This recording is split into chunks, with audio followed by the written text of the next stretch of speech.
Démarrer cet atelier Mon espace santé vers une logique de parcours. Moi, je suis Anne Laurin.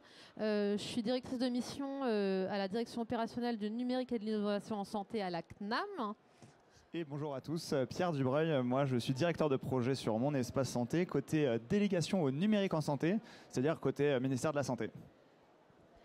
Donc on va démarrer tout de suite avec juste peut-être une petite introduction. On a publié une enquête sur la place du numérique en santé auprès des citoyens avec des chiffres assez intéressants. Les Français, c'est vrai qu'ils utilisent de plus en plus le numérique en santé. Je ne sais pas si on peut dire merci le Covid, mais presque, parce que c'est vrai qu'il y a eu un gros shift à ce moment-là. Aujourd'hui, 90% des Français ont déjà eu recours à au moins un outil ou service dans le numérique en santé, que ce soit sur la prise de rendez-vous, la récupération des documents sur les plateformes des laboratoires, des services en ligne de l'assurance maladie ou des mutuelles, etc.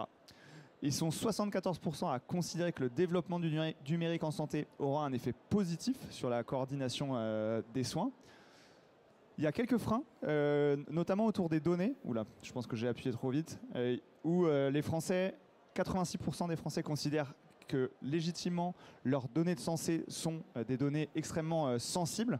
Et d'ailleurs, pour 78% d'entre eux, elles sont utilisées à des fins commerciales ou qu'elles fassent l'objet de piratage. C'est un des gros freins, quelque chose qu'ils redoutent vraiment. Quand on considère le rapport qu'ils ont à Mon espace santé, voilà, la marque commence à avoir fait sa place dans l'écosystème du numérique en santé. Donc 82% des Français déclarent connaître Mon espace santé. Ils sont 50% à déclarer l'avoir déjà utilisé et 35% qui déclarent avoir déjà activé leur compte Mon espace santé. Alors là, ce sont des chiffres surévalués parce que nous, on connaît les chiffres d'ouverture des comptes Mon espace santé et on sait qu'il n'y a pas ces 35% qui ont activé leur profil Mon espace santé. On est plutôt à la moitié aujourd'hui, autour d'un peu plus de 15%. Mais voilà, ce qui montre aussi qu'il y a une sorte d'assimilation de cet outil qui est le carnet de santé numérique. Et 93% estiment que ça devrait être un droit d'avoir accès à tous ces documents, donc finalement ils adoublent la finalité principale qui est Mon espace santé. On ne l'a pas représenté, mais Mon espace santé, c'est 4 fonctionnalités principales. La première, c'est le dossier médical, l'ancien DMP dans son nom d'origine, qui regroupe finalement tous vos documents de santé pour que vous ayez la main sur ces documents. Le deuxième, c'est le profil médical. Ici, c'est ce qui pourrait remplacer à terme les 10 premières minutes d'une consultation avec un nouveau professionnel où il va vous demander vos antécédents familiaux, vos allergies, vos habitudes de vie, etc. Et tout ça est résumé dans ce profil médical. Ensuite, une messagerie sécurisée pour arrêter d'écrire à son pharmacien via Gmail en lui envoyant votre ordonnance et puis toutes les infos de santé qu'elle contient, mais pour pouvoir échanger de manière sécurisée avec vos professionnels de santé. Et enfin, un catalogue de services où on va référencer les éditeurs qui proposent d'autres services que Mon espace santé, donc en leur laissant vraiment une place sur le marché et dont on considère qu'elles sont utiles et qui sont de confiance puisqu'elles ont passé le cut des 150 critères de référencement. Si ça vous intéresse, ce sujet en particulier de comment intégrer le catalogue de services de Mon espace santé, on refait un atelier demain à 11h sur ce sujet. Prochainement, il y aura la dernière brique principale de Mon espace santé qui rejoindra l'outil qui est l'agenda médical pour centraliser l'ensemble de ces documents de santé. Donc il y a eu une accélération assez forte au cours de la dernière année et puis des 2 dernières années, puisque le service finalement n'a que 2 ans entre guillemets. On les a fêtés il y a 2 semaines. Donc je le disais tout à l'heure, mais les comptes Mon espace santé, ils ont été ouverts par défaut. Donc ça veut dire que aujourd'hui, si vous n'y êtes pas opposé, il y a eu l'opt-out. Donc tous les Français ont un compte Mon espace santé qui va permettre aux professionnels de santé d'envoyer des documents, d'envoyer des messages, de regarder les documents du profil médical. Donc à date, il y a 69,5 millions de comptes Mon espace santé qui sont ouverts. Parmi ceux-là, les comptes activés, cette fois avec les bons chiffres, plus de 11 millions de personnes qui ont effectivement activé leur compte Mon espace santé. Donc j'espère comme vous qui sont allés sur monespacesanté.fr et ont appareillé leur compte assurance maladie avec leur identité personnelle via l'application, via la carte vitale. Et on a plus de 300 000 personnes qui s'y connectent chaque semaine. Donc c'est un outil qui commence à avoir sa place, qui est attendu et puis qui est vraiment utilisé sur le terrain. Par ailleurs, sur les activations, c'est 11 millions de personnes c'est pas des personnes qu'on a réussi à capter dans les deux premiers mois et puis qui sont plus jamais revenus. On a plus de 80 000 nouveaux utilisateurs par semaine qui créent leur compte sur Mon Espace Santé. Dans cette même dynamique, de l'autre côté, on a un vaste programme qui s'appelle le Ségur du numérique en santé, où l'idée c'est quoi? C'est de dire il ne faut pas qu'on ait un carnet de santé qui soit vide, que ce soit une coquille vide, qui était aussi une des craintes des professionnels. Donc on a mis en place des financements pour mettre à jour les logiciels des éditeurs de tous les professionnels de santé, donc les hôpitaux, les professions, la médecine de ville, les radiologues, les biologistes, les pharmaciens, pour que ces logiciels alimentent de manière automatique Mon Espace Santé. Rapidement, les grands chiffres, les chiffres principaux, donc plus de 220 millions de documents qui ont été mis dans Mon Espace Santé en 2023 et un rythme annuel pour 2024 qui a dépassé les 250 millions de documents attendus en rythme annuel. Ça veut dire quoi? Parce que est-ce que c'est beaucoup? À la fois, oui, on voit bien que c'est beaucoup. Mais en fait, on considère que c'est à peu près un document sur deux qui est envoyé aujourd'hui dans votre compte Mon Espace Santé. Peut-être qu'on pourra y revenir plus précisément dans les questions, si vous avez des questions sur les chiffres, mais peut-être avancer dans cet atelier sur la partie vraiment quotidienne et la logique de parcours. Ici, c'est moi aussi. Du coup, sur la logique de parcours, on commence peut-être par... effectivement, là, on l'a dit juste avant, Mon Espace Santé, il est plus vide. Maintenant, il y a plus de 200 millions de documents, même plus, qui sont à l'intérieur. Et par ailleurs, les usagers, ils s'en servent aussi. Ils ont ajouté plus de 21 millions de documents dans 10 millions de DMP. Et ils consultent ces documents également. Et du coup, là, c'est à toi. Merci. Alors, on l'a dit, l'idée de cet atelier, c'est de rentrer dans le concret et de vous parler des parcours qui se dessinent. Pierre l'a dit, on n'a plus une coquille vide, on a maintenant des Mon Espace Santé qui sont de plus en plus remplis de données. Et évidemment, on a à juste titre, et c'est la bonne nouvelle, de plus en plus de demandes de consultation de ces données dans le cadre des prises en charge du patient. Et donc, on peut se dire que ces parcours, en première intention, ils vont se dessiner autour de l'échange et le partage de données dans des prises en charge, des cas administratifs ou relatifs à la qualité de prise en charge, avec tout ce qui va être préadmission, par exemple. Le suivi médical entre professionnels de santé et patients, où là, on imagine bien aussi les usages entre les messageries sécurisées de santé, MS Santé, et la messagerie citoyenne, et la transmission des documents de sortie. Alors, ce qu'on voulait vous illustrer, un cas hyper concret, et on va vous passer une petite vidéo, c'est le parcours grossesse. C'est un des parcours qu'on a travaillé dans les premières expérimentations avec les établissements. Et voilà, on a une petite vidéo illustrative.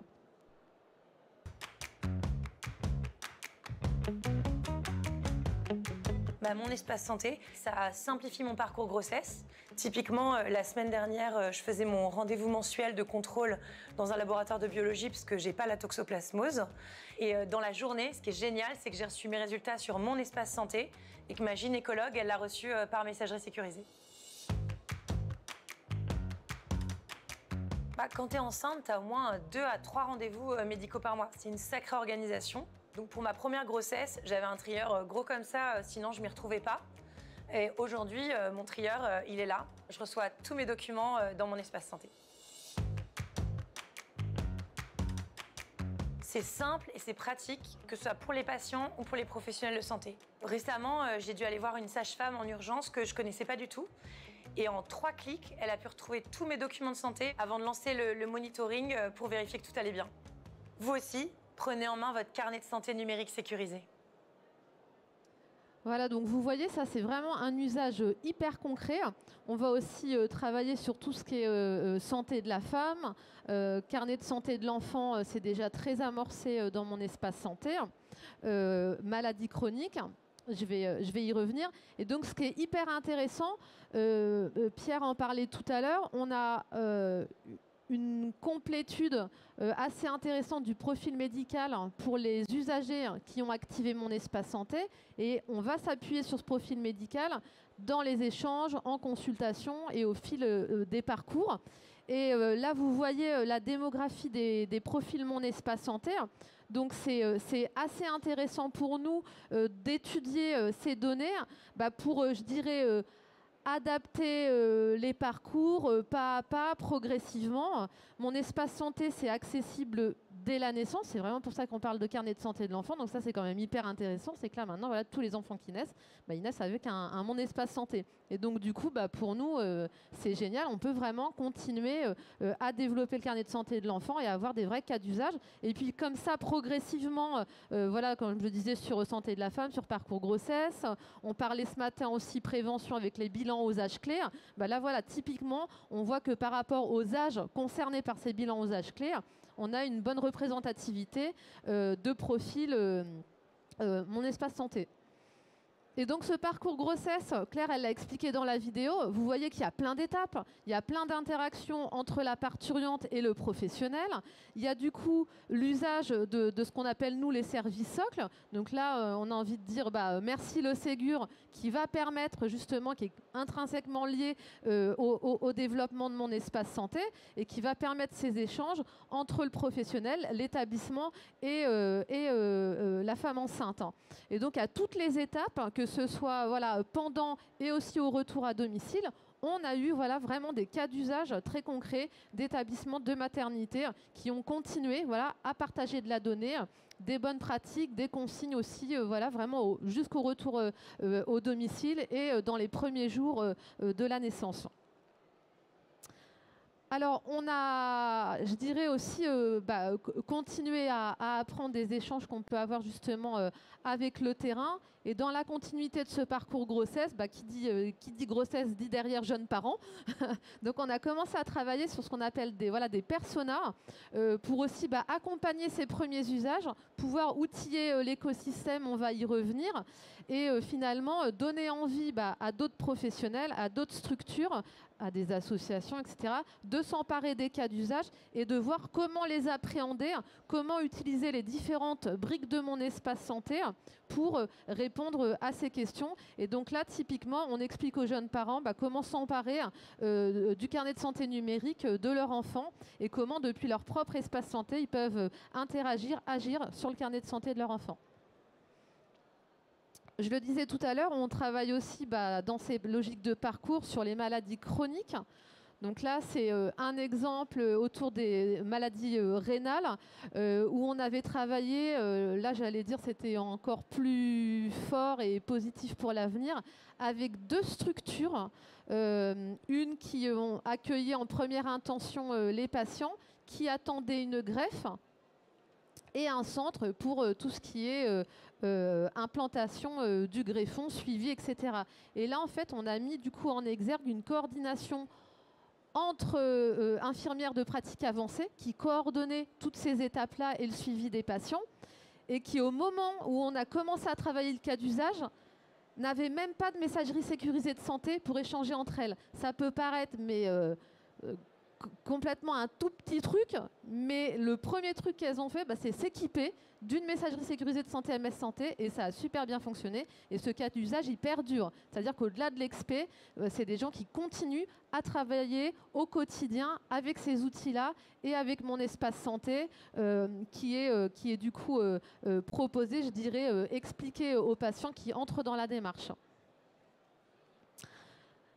Donc, même persona là, pour personnes diabétiques, hein, c'est juste vraiment pour vous illustrer un autre cas d'usage. Et puis rapidement, pour qu'on ait du temps de questions-réponses, je vous le disais, on a besoin de continuer à travailler le produit Mon Espace Santé avec des cas d'usage, avec des retours terrain. Donc, on a en ce moment une expérimentation Mon Espace Santé dans les établissements socio-médico-sociaux, avec un rétex attendu plutôt fin d'année. Et puis, des communautés d'établissements, vous voyez, avec différentes spécificités, différents profils, notamment en hospitalisation à domicile, en psy. Donc ça, c'est aussi hyper intéressant. Et en préparation, on veut continuer à travailler sur les maladies chroniques et une grosse expérimentation, je dirais, très symbolique, puisque c'est l'objectif de la vague 2, la consultation du DMP, donc qui va s'amorcer. Et je laisse la suite à Pierre avant qu'on prenne vos questions. Effectivement, tous ces travaux, en fait, ils sont très liés à mon espace santé, mais aussi côté Ségur. Hein. Donc, je vous disais la partie comment j'alimente automatiquement mon espace santé. La stratégie autour du Ségur du numérique et de mon espace santé, au-delà des parcours, hein, si on revient à la base, l'idée, c'est de pouvoir avoir un partage fluide et sécurisé des informations de santé, à la fois pour le patient et à la fois pour les professionnels. Et cette stratégie, finalement, elle s'est mise en œuvre en 3 temps. Et là, on est quelque part au milieu du temps 2. Le premier temps, c'était de doter tous les patients d'un profil Mon Espace Santé. Bon, on l'a vu, voilà, c'est fait. 97% des Français aujourd'hui ont un compte Mon Espace Santé. Le temps 2, c'était d'atteindre une masse critique de documents dans Mon Espace Santé pour aller au-delà du... c'est une coquille vide. Là, on est au milieu du guet. Alors, c'est vrai que finalement, la masse critique, on l'a passée. On est quand même à plus de 250 millions de documents par an. Et évidemment, il va falloir qu'on continue à aller chercher cette deuxième moitié. Hein, mais il y a déjà un effet d'entraînement qu'on voit sur cette partie-là. Et la troisième phase, c'est de faciliter l'utilisation de cette masse d'informations par les professionnels. Et aujourd'hui, alors c'est possible pour les professionnels de voir et consulter et utiliser les informations qui sont dans Mon Espace Santé, mais ce n'est pas forcément la partie la plus fluide. Avec la vague 2 du Ségur, l'idée c'est vraiment que leur logiciel, le même qui leur sert à faire le suivi de leurs patients, qui leur sert à envoyer les documents dans Mon Espace Santé, il leur sert aussi à consulter le dossier médical. Donc pour que le professionnel il n'ait pas à sortir de son outil du quotidien. Et on sait que c'est vraiment ça qui fera qu'il y ait une adoption vraiment massive au-delà de l'expérimentation dont Anne allait à parler.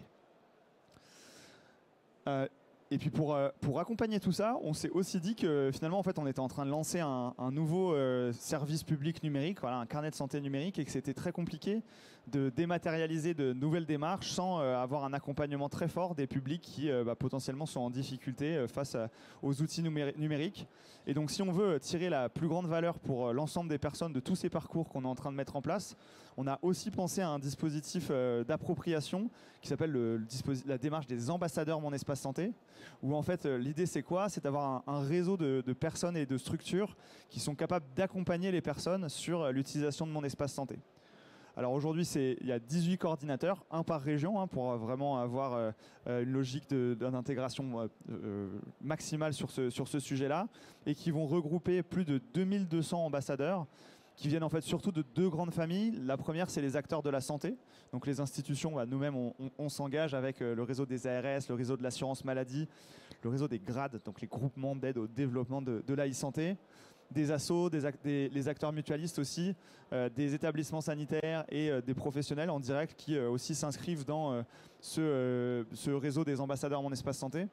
Et puis de l'autre côté du spectre, 2 acteurs qu'on est en train d'essayer de faire converger aussi, les acteurs de l'inclusion, dont vous êtes peut-être un peu moins familiers vous côté santé, mais sont tous les acteurs qui vont s'occuper de l'électronisme et faire de l'inclusion numérique dans l'ensemble des patients.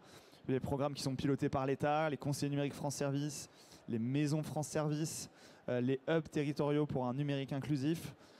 Et il y a aussi tout un réseau associatif, par exemple avec des assos comme Emmaüs Connect, comme Famille Rurale, comme les PIMS Médiation, qui aussi s'inscrivent dans cette démarche et utilisent Mon Espace Santé comme un cas d'usage pour les patients.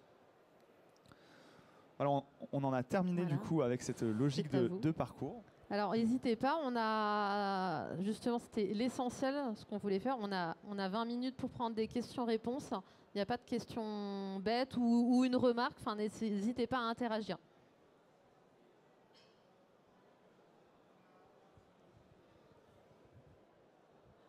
Bonjour.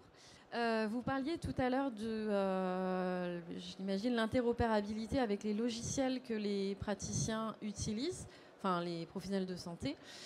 Du coup, ça consisterait à, d'une part, pouvoir accéder aux données de Mon Espace Santé sur le logiciel qui s'utilise, mais est-ce que ça permettra également de transmettre directement sans le but, moi je suis une ancienne professionnelle hospitalière, c'est que les documents qui sont déposés sur le dossier de soins informatisés, qu'il n'y ait pas d'action trop compliquée pour que en fait, les documents soient directement transmis sur mon espace santé.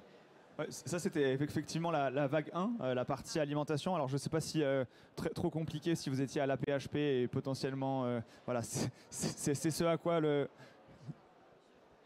Je dis ça parce que mon espace santé est à mon sens, était peu déployé et peu utilisé à la PHP. Et donc, ça me questionne sur comment dire, la praticité un peu du dispositif. Ah, la praticité, elle est vraiment au cœur du sujet, effectivement. La PHP a été pendant longtemps un mauvais élève sur ce sujet d'alimentation automatique, puisque c'était très compliqué dans l'outil métier d'envoyer les documents dans mon espace santé. C'est en train de changer et il y a eu des gros progrès qui ont été faits.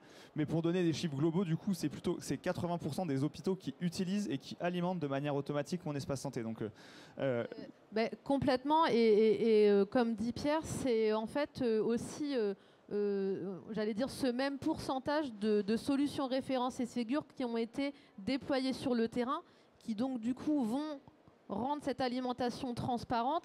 Et puis demain, cette consultation, et par rapport à votre remarque à juste titre, l'objectif, c'est vraiment que ça puisse se faire en intégré logiciel, parce qu'on sait que le PS1, il n'a pas le temps, 2, il aura moins d'adhésion s'il doit sortir de sa solution métier pour le faire.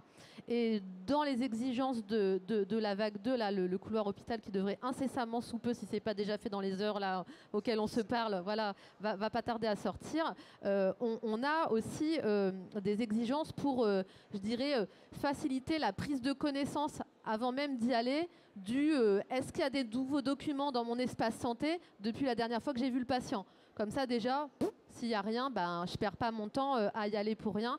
Et aussi toute la réflexion de comment je peux récupérer les documents avec toujours, évidemment, on le rappelle, consentement du patient, matrice d'habilitation du DMP qui régit tout ça. Donc évidemment, c'est ceinture et bretelles. Mais en tout cas, on fait tout pour fluidifier progressivement ces usages. Et peut-être pour sortir du monde hospitalier, mais c'était aussi un des problèmes identifiés côté médecine de ville, de dire en fait les logiciels ils sont compatibles. En fait c'est vachement compliqué d'alimenter mon espace santé avec. Et on a eu toute une démarche autour des usages où franchement c'est un travail assez colossal.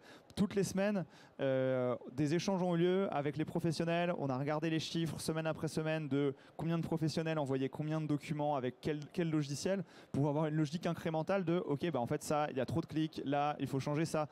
Alors c'était du micromanagement, mais qui a vraiment porté ses fruits. Alors je ne sais plus exactement de où on est parti, où est-ce qu'on est arrivé, mais on a vraiment rattrapé une proportion non négligeable, voire majoritaire des professionnels. N'hésitez pas. Bonsoir, alors moi j'ai une question. Là vous avez parlé notamment de pathologies assez communes, on va dire. Est-ce que vous pensez qu'un jour ce sera appliqué à des pathologies plus rares où il y a aussi un traitement et un suivi au long cours? Complètement. Alors, on s'est dit ça plusieurs fois aussi aujourd'hui quand on dit qu'on fait des petits pas.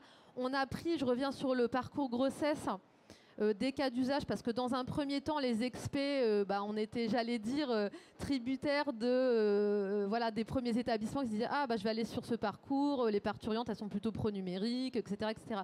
Mais c'est le carnet de santé de tous les Français. Donc demain, évidemment, on vous souhaite de rester en bonne santé principalement, mais quelle que soit la pathologie que vous allez avoir, c'est tout le sens d'avoir ce coffre-fort depuis qu'on est tout petit et qui nous suit, pour que le jour où j'en ai besoin, urgence, maladie X, Y, Z, j'ai toutes mes données. Donc j'allais dire, voilà, faut vraiment le prendre comme ça, comme un concentrateur de données. Et le jour où j'en ai besoin, je l'ai à portée de la main et je vais pouvoir du coup avoir quelque chose, un parcours, on l'espère, facilité par le fait d'avoir tout mon historique à portée de la main.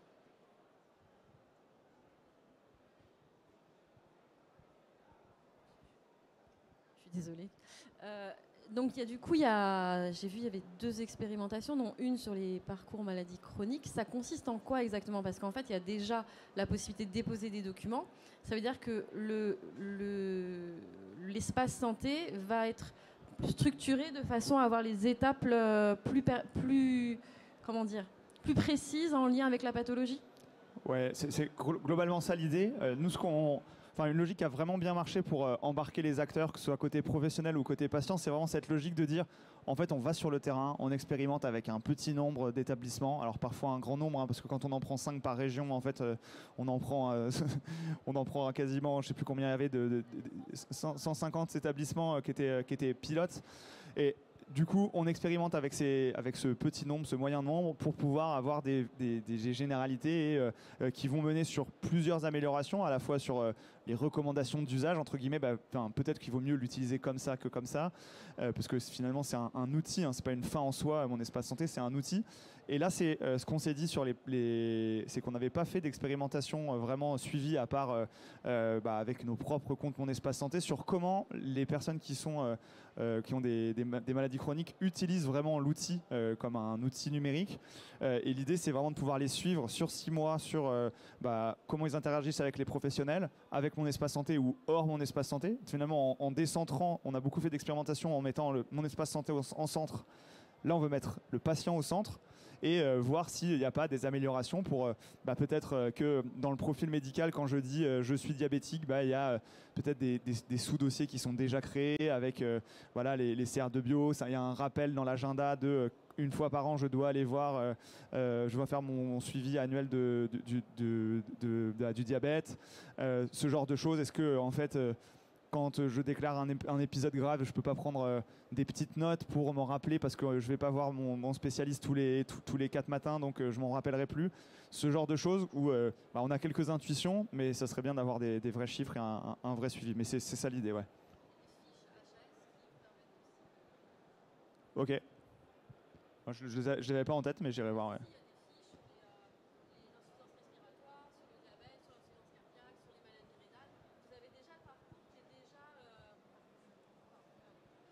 Je disais sur l'HAS, vous avez déjà des fiches parcours maladie chronique sur certaines grandes pathologies qui permettent d'identifier les étapes clés et les examens clés selon les épisodes. Et donc du coup, ça drive peut-être un petit peu la structuration de l'espace.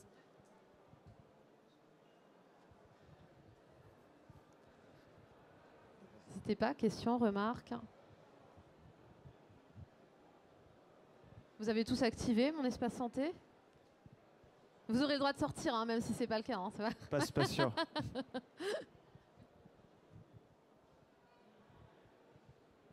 Merci. Est-ce que vous pouvez nous en dire un peu plus sur la messagerie instantanée? J'ai cru comprendre que c'est une messagerie à destination des patients, professionnels patients. Est-ce qu'il y a une messagerie qui est en route également entre uniquement professionnels? Alors, aujourd'hui, il y a... qu'est-ce qu'on a à disposition? Entre professionnels de santé, il y a ce qu'on appelle les messageries sécurisées de santé, MS Santé. Moi, j'aime bien dire, il n'y a pas une messagerie sécurisée de santé, il y en a plusieurs qui cohabitent dans ce qu'on appelle l'espace de confiance. Et en gros, un professionnel peut échanger avec un autre professionnel qui a MS Santé, mais MS Santé vers Gmail, Yahoo, laposte.fr, ça ne marche pas. Et avec Mon Espace Santé, vous avez tous, en tant qu'usagers, une messagerie qu'on appelle, nous, citoyenne, voilà, qui est une messagerie sécurisée dont l'assurance maladie est l'opérateur, qui peut échanger avec les professionnels. Alors aujourd'hui, c'est le professionnel qui initie le premier contact et après, vous pouvez répondre. Vous ne pouvez pas échanger entre usagers dans Mon Espace Santé, par exemple, ça, c'est pas possible. Et la petite exception qui a été développée il y a quelques mois, c'est en tant qu'usager, vous pouvez envoyer votre ordonnance pour la délivrance à votre officine de quartier. Voilà, sur sa propre boîte aux lettres organisationnelle, un peu jargon, MS Santé, voilà, que vous retrouverez soit depuis votre messagerie si vous cherchez dans le fameux annuaire, une officine que vous avez déjà, contactée, chez qui vous êtes déjà allé. Donc il y a ça. Et on ne parle pas encore aujourd'hui, en tout cas, c'est pas l'ordre du jour, de messagerie instantanée dans Mon Espace Santé. Mais après, je dirais que très largement, la puissance publique, forcément, s'intéresse, notamment plutôt entre professionnels, à remplacer des outils que nous utilisons tous au quotidien, voilà, pour avoir plutôt quelque chose, ou en tout cas un référentiel de ce qui pourrait encadrer les messageries instantanées. Et c'est vrai qu'en termes d'usage, nous vraiment l'idée c'est de tuer ce j'envoie, il y a un pancarte pharmaciebidule@gmail.com, envoyez-nous votre ordonnance. Ça c'est typiquement le truc dont on n'en veut plus, quoi, de dire on ne peut pas donner toutes nos informations de santé à des opérateurs qui sont non sécurisés. Donc c'est ce genre de choses. Après, il y a des trucs un peu plus voilà, hospitalo-centrés, mais j'envoie des photos de mes plaies pour savoir si en fait, il faut que je revienne aux urgences ou pas. Il y a des médecins qui nous ont partagé aussi, échangé avec leurs patients après une opération bariatrique pour l'évolution du profil de la personne. Donc, c'est des photos nues de la personne de profil. Bon, il est aussi content d'échanger par messagerie sécurisée. Donc, il y a pas mal d'usages. Et c'est vrai que l'ouvrir aux citoyens a permis de débloquer pas mal de choses. Désolée. Est-ce qu'il y a un possible déploiement pour faire de la téléexpertise? Je m'explique, parce que moi, je travaille dans un cabinet de conseil maintenant, et on accompagne des établissements où, là, on parle d'un logiciel qui s'appelle OmniDoc, je ne sais pas si vous connaissez. Et en fait, ça permet de valoriser et de transmettre, pareil, avec des messageries sécurisées, des documents pour que les professionnels, vous le disiez tout à l'heure, puissent échanger entre hôpital et professionnels de ville. En fait, quel est l'objectif de mon espace santé? C'est aussi de faire un peu de téléexpertise ou pas du tout? La partie téléexpertise, c'est vraiment entre professionnels. Donc nous, c'est plutôt la messagerie de mon espace santé, c'est une messagerie du patient. Hein. Quand bien même je serai médecin, j'ai une messagerie dans mon profil, mon espace santé, c'est ma messagerie patient entre guillemets. Donc l'idée, c'est vraiment plutôt de laisser ça côté MS santé et côté professionnel hors de mon espace santé. Mais on pourrait imaginer que votre service, avec son accès pour les professionnels de santé, intègre mon espace santé dans le sens où les documents sont accessibles. Si un professionnel A demande à un professionnel B, est-ce que tu penses de ce cas, par ailleurs va voir le CR de bio qui est disponible dans son compte Mon Espace Santé, ça serait possible, mais du coup pas sur la partie messagerie qui est plutôt à part. Et par ailleurs, j'en profite pour rajouter dans cette logique de parcours, c'est vrai qu'il y a un certain nombre de parcours qui nous semblent prioritaires où l'État a toute sa place de prendre le carnet de santé de l'enfant, avoir les premiers symptômes, premiers pas du parcours grossesse, mais ça ne veut pas dire qu'on ne laisse pas de place non plus aux acteurs privés. Hein. Il y en a plein qui font plein de choses hyper intéressantes et on s'attend à les retrouver dans le catalogue de services qui est cette brique dont je vous parlais tout à l'heure, où vous pouvez vous interconnecter. Peut-être le temps pour une dernière question, mais sinon on peut en rester là.